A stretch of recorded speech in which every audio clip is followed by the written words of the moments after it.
رجب المرجب بہترین محترم مہینہ، جس مہینے کی برکات آپ سنتے بھی ہیں، سناتے بھی ہیں، پڑھتے بھی ہیں۔ الحمدللہ یہ سارے کا سارا فیضان ہمارے اوپر نبی رحمت جناب محمد مصطفیٰ صلی اللہ علیہ وآلہ وسلم کا ہے کہ ہم حضور کی امتی ہونے کی حیثیت سے آپ کے کرم سے اللہ پاک نے ہمیں خیر امت بھی قرآن پاک میں ارشاد فرمایا ہے کہ کنتم خیر امت، تم بہترین امت ہو، تم بہترین امت ہو، تمہیں بہت اعلیٰ لیول ملا ہے،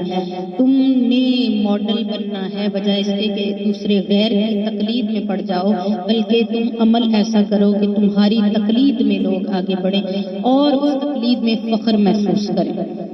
لہذا ہم نے اللہ پاک نے صرف ہمیں آقا کریم صلی اللہ علیہ وسلم کے صدقے سے بہتر امت ہی نہیں بنایا، بلکہ ہمیں کچھ انعامات بھی اضافی عطا فرمائے ہیں، باقی امتوں سے زیادہ انعامات عطا فرمائے ہیں، زیادہ کرم نوازیاں عطا فرمائی ہیں اور کنسیشنز اور یاد رکھیں کہ پیکیجز عطا فرمائے ہیں، جن میں بہترین مہینے عطا فرمائے ہیں اور کچھ ایسے دن عطا فرمائے جن کو خدا نے ان دنوں کو اپنے ساتھ منسوخ کیا کہ وہ میرے دن ہیں، ایام اللہ، تلک الایام، یہ اللہ تبارک تعالیٰ کے دن ہیں۔ ان دنوں میں اللہ کی قربت کا تمہیں زیادہ موقع مل سکتا ہے عام دنوں کی نسبت۔ رجب المرجب جو کہ اللہ تبارک تعالیٰ کا مہینہ ہے، برکت مہینہ ہے کہ اللہ تبارک تعالیٰ جیسے میرے استاد محترم فرماتے ہیں کہ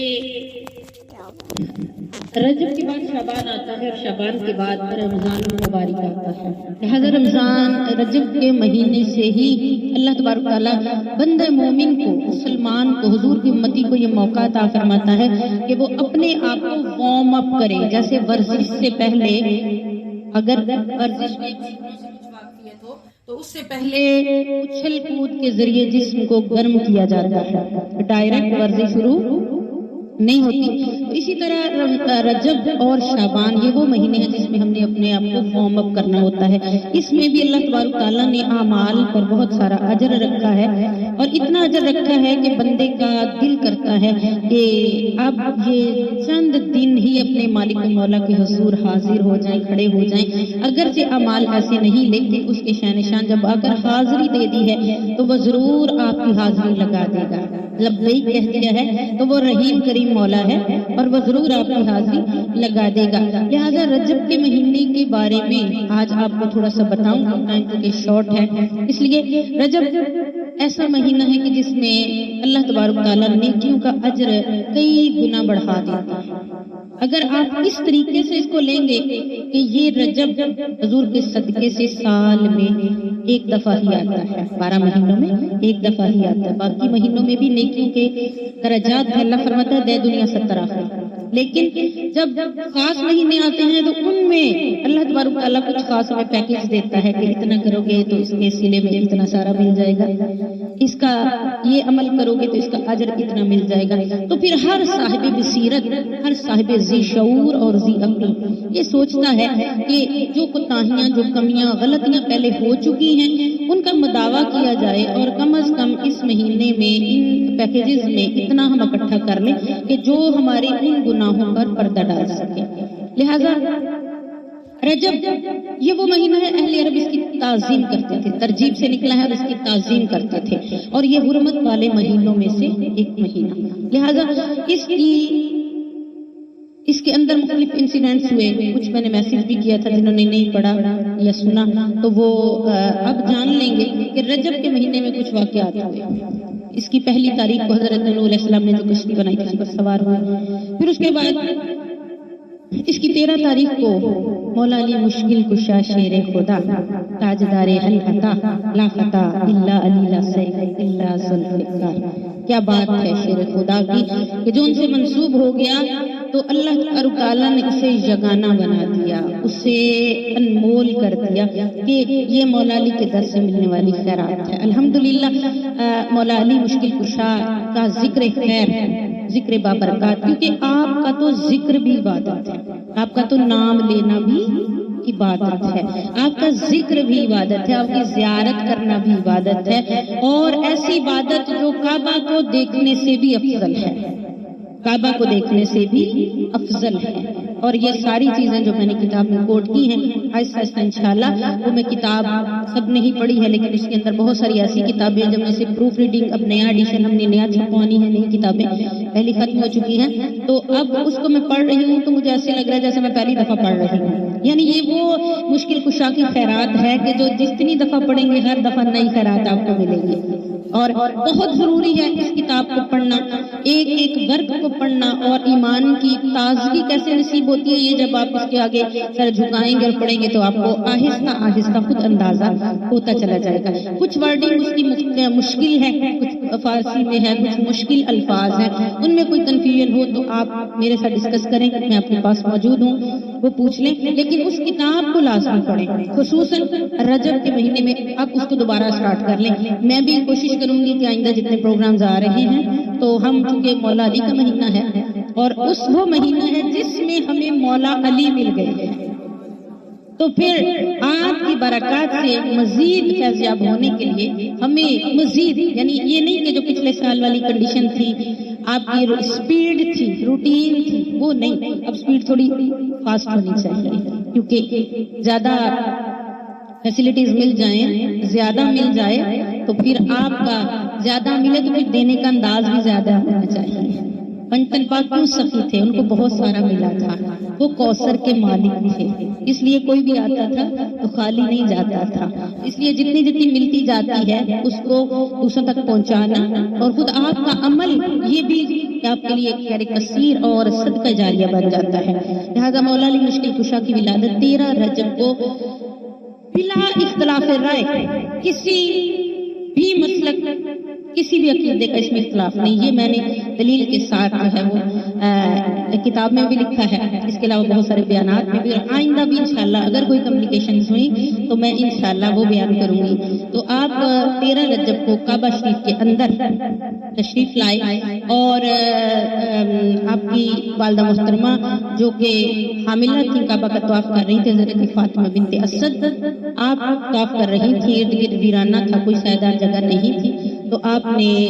درد ذہ محسوس ہوا، تھوڑا ہلکا خفیف سا درد محسوس ہوا، تو کعبہ کی دیوار پھٹی اور سیدہ اندر تشریف لے گئے. یعنی وہ محترم مقام کہ جہاں پر بغیر طہارت کے کوئی بندہ داخل نہیں ہو سکتا. حضرت مریم علیہ السلام جب بیت المقدس میں تھی تو آپ کو اس سے علیحدہ ہونے کا حکم دیا جب حضرت عیسیٰ نے پیدا ہونا تھا. لیکن قربان جائیں علی مشکل کشا کی شان میں کہ آپ کعبہ میں آئے تو کعبہ کی دیوار باقاعدہ طور پر پھٹ گئی اور سیدہ اندر تشریف لے آئی اور مولا علی مشکل کشا. اسی لیے ایک شعر سناؤں گی صرف کہ دھولا کی گھر کا دلہن نبی کے گھر کی، دلہا خدا کے گھر کا دلہن نبی کے گھر کی، دنیا میں ایسا رشتہ نہ ہوا نہ ہے دنیا میں ایسا رشتہ نہ ہوا نہ ہے ہوگا. مولا علی سا بندہ نہ ہوا نہ ہے نہ ہوگا، کوئی پیدا پھر حرم میں نہ ہوا نہ ہے ہوگا، کوئی پیدا پھر حرم میں نہ ہوا نہ ہے نہ ہوگا. سبحان اللہ، قربان جائیں، اتنی عظمت، اتنا جلال، اتنا کمال. تو پھر یہ برکات آپ کو ملی کہ قیامت تک نہ کوئی حرم میں پیدا ہوگا، نہ آپ سے پہلے ہوا، یہ برکت ملی ہے تو بتاؤ پھر وہ جو مشکل کشا بھی ہیں، جو شیر خدا بھی ہیں، جو اسد اللہ الغالب بھی ہیں، جو غالب علی کل غالب بھی ہیں، جو ابن ابی طالب بھی ہیں، تو پھر ان کی جود و صفا سے ہمیں حصہ نہیں ملے گا؟ یہ ان سے حصہ لینے کا موسم ہے رجب کا، آپ کی ولادت بسعادت سے، لہذا اس کی ڈیٹیل گفتگو انشاءاللہ ساتھ ساتھ ہوتی رہے گی۔ اسی طرح 13 رجب کو مولا علی، اور اس میں اختلاف کوئی نہیں ہے، یعنی کوئی ڈاؤٹ والی بات نہیں۔ بہت سارے لوگ اس پر اعتراض کرتے ہیں، لیکن ان کے اعتراضات کے جواب بھی ہم دیتے ہیں، اور بغیر اختلاف کے آپ خانہ کعبہ میں تشریف لائے، اور اللہ پاک نے اس وقت بہت ساری اپنی نشانی اور قدرتیں ظاہر فرمائی۔ پھر اس کے بعد اسی مہینے میں 27 رجب شب معراج آتی ہے۔ یہ وہ شان ہے، وہ مقام ہے کہ جو آقا کریم صلی اللہ علیہ وسلم کے علاوہ کسی کو بھی نصیب، کس کا نبی ہے؟ ہمارا نبی ہے، سب سے اعلیٰ والا ہے، بڑی شان والا، جس کے علی کی شان ہے، اس نبی کی خود شان، اور قربان جائیں کہ معراج کی رات بھی حضور کے ساتھ مولا علی ہے۔ یہ رجب کتنا دینے والا ہے، کتنا نوازنے والا ہے۔ کوشش کریں کہ ہر لمحہ آپ کی زبان پر ذکر رہے، درود رہے، کوشش کریں۔ اب تو درود پاک کا ایک الحمدللہ ہم نے ایک سسٹم شروع کیا ہے بزم میں، اور پورا یقین ہے کہ ہر وقت ہی درود پاک میں بزی رہتے ہوں گے، اور فکر ہوتی ہوگی کہ درود پاک بھیجنا ہے، زیادہ سے زیادہ اپنا حصہ ڈالیں۔ پھر آقا کریم صلی اللہ علیہ وسلم جب مبعوث ہوئے نبی تو یہ مہینے کی 28 تاریخ تھی۔ پھر اس کے علاوہ اس مہینے کے اندر حدیث شریف میں روزہ کھل گیا، اذان ہو گئی،